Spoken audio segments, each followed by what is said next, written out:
નમસ્કાર ખેડૂત મિત્રો, ખેડૂત પ્રયાસ ચેનલમાં આપનું સ્વાગત છે।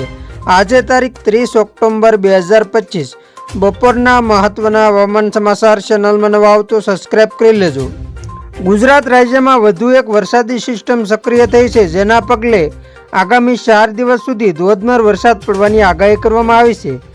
હવામાન વિભાગના જણાવ્યા અનુસાર દક્ષિણ સૌરાષ્ટ્ર અને દક્ષિણ ગુજરાતમાં છેલ્લા 2 દિવસમાં સરેરાશ 4 થી 12 ઇંચ જેટલો વરસાદ નોંધાઈ ચૂક્યો છે। ભારે વરસાદ સાથે 55 થી 65 કિલોમીટર પ્રતિ કલાકની ઝડપે પવન પણ ફૂંકાવાની સંભાવના આવતીકાલ સુધીમાં ગુજરાત પર ડીપ ડિપ્રેશન ત્રાટકવાની તૈયારી હોવાથી ખેડૂતો માટે આ કમોસમી વરસાદ વધુ ખરાબ સાબિત થઈ શકે છે।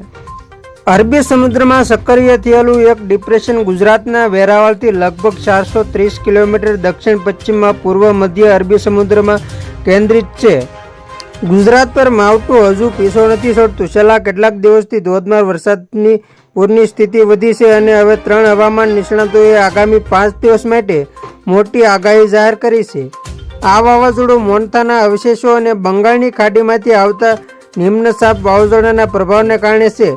દક્ષિણ ગુજરાતમાં સૌથી વધુ જોખમ છે વડોદરા, નર્મદા, ભરૂચ, સુરત, તાપી, નવસારી, વલસાડ અને ડાંગમાં અતિ ભારે વરસાદની આગાહી છે।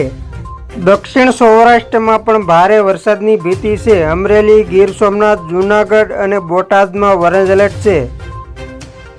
5 દિવસમાં સૌરાષ્ટ્રમાં માવઠું ભૂકા બોલાવશે। મધ્ય ગુજરાતમાં આણંદ, પંચમહાલ, ખેડા અને દાહોદમાં પણ માવઠું મુસીબત બની શકે છે। અહીં હળવાથી મધ્યમ વરસાદની આગાહી કરવામાં આવી છે। તો ખેડૂત મિત્રો, આ હતા બપોરના મહત્વના હવામાન સમાચાર। ફરી વખત મળીશું નવી અપડેટ સાથે। ત્યાં સુધી જોતા રહેજો ખેડૂત પ્રયાસ યુટ્યુબ ચેનલ।